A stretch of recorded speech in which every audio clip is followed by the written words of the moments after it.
दोस्तों, आज की कहानी है बहू हमारे यहाँ तो बहन बेटी के ससुराल का पानी भी नहीं पीते हैं। दोस्तों, कहानी शुरू करने से पहले अगर हमारे चैनल को सब्सक्राइब नहीं किया हो तो कर लीजिए ताकि आपके पास पहुँचे हर रोज नया वीडियो। कल भाई दूजे सोचते हुए नेहा का मन उदास हो गया। शादी के इन 1.5 सालों में नेहा के लिए राखी भाई दूज त्योहार दुख और उदासी दे जाते थे। ससुराल में हर पहले त्योहार को लेकर हर नई नवेली दुल्हन की तरह नेहा भी बहुत ही खुश और उत्साहित थी, पर अपनी पहली राखी पर भी वह नहीं जा पाई थी।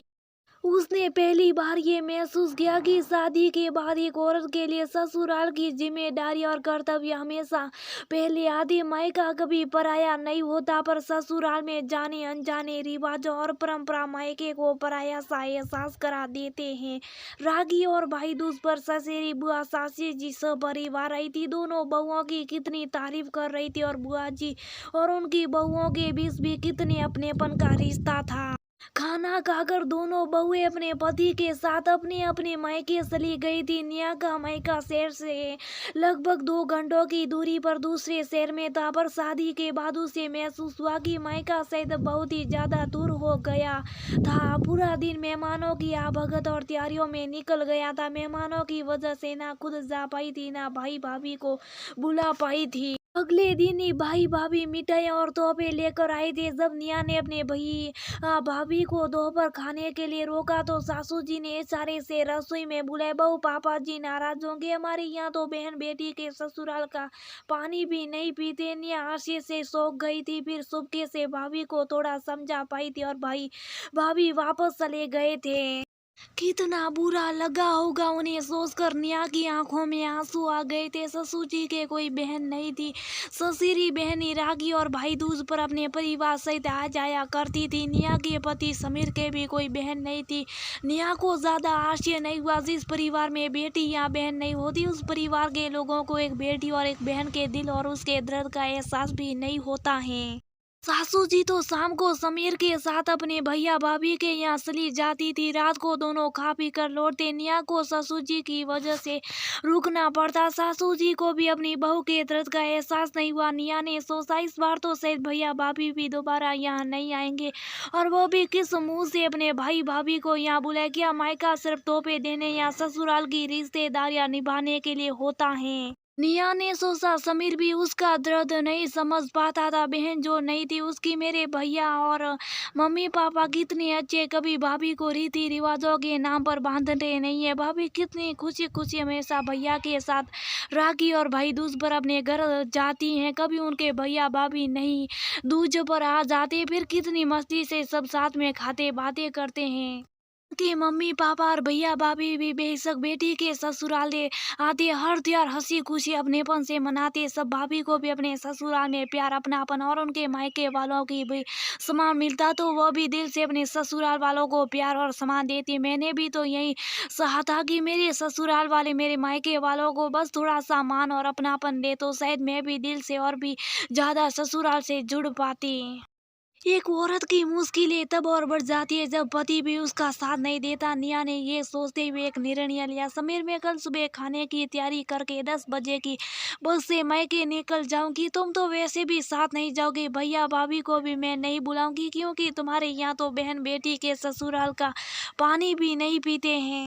ठीक है, तुम्हारी मर्जी, पर एक बार मम्मी पापा से इजाजत ले लेना। देखो समीर, मुझे उनका उतर पता है कि घर में मेहमान आ रहे और तुम जा रही हो, बस सीधे सीधे मना भी नहीं करेंगे। सही तो करे मम्मी पापा, क्या गलती, ये तुम्हारा ससुराल, यहाँ के कर्तव्य पहले निभाओ। भाई दूज पर आ जाना, रक्षाबंधन पर राखी तो भेज सकती हो और फोन पर या वीडियो कॉल पर बात कर लो। समीर ने सीधे सीधे बोला।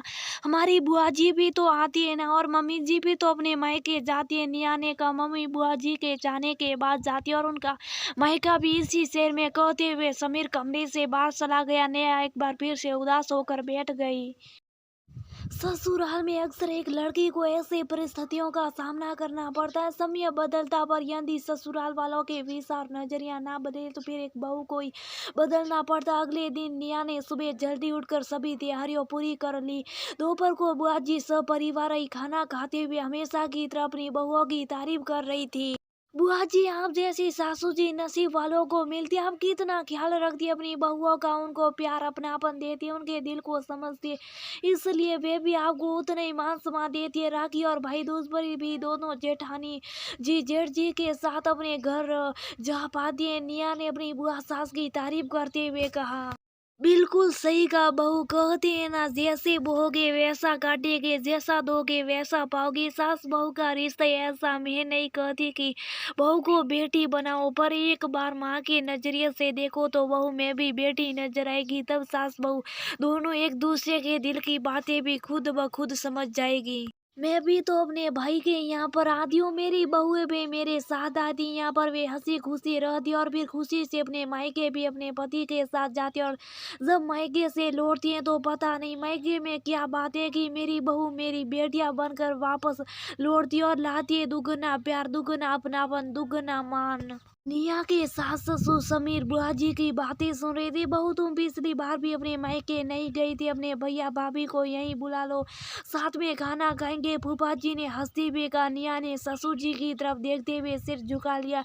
जीजा जी, हमारी यहाँ तो बहन बेटी के ससुराल का पानी भी नहीं पीते, ससुर जी ने कठोर स्वर में कहा। आप किस जमाने में जी रहे साले साहब, मेरे दोनों बच्चों की शादी में भी तो आप आए थे, वहाँ का पानी किया, खाना भी खाया था आपने तो। फूफा जी ने हंसते हुए निया के ससुर जी की टांग खींचते हुए कहा। ससुर जी के पास कोई जवाब नहीं था। बुआ सास के जाने के बाद निया ने घड़ी देखी, लगभग 3 बज रहे थे। सासू जी अपने मायके जाने की तैयारी में थी।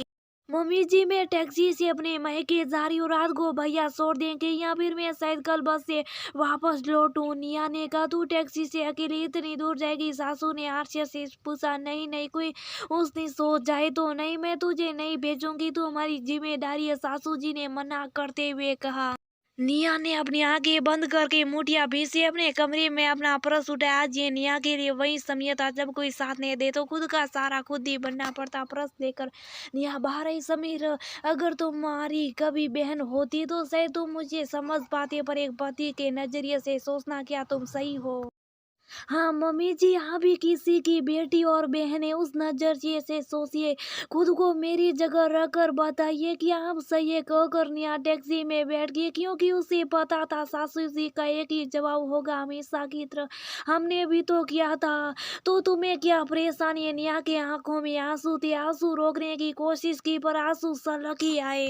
इतने में मोबाइल बजा। निया के भाई आशीष का फोन था। निया, मैं तुझे लेने के लिए निकल यहाँ, कल तूने बताया था बुआ जी 4 बजे तक वापस रही जाई थी है, तेरी भाभी अभी अपने मायके में तुझे लेकर नेता निया की भाभी को लेते हुए घर चलेंगे। निया ने अपने भाई से बात करके टैक्सी रुकवा कर उतरी।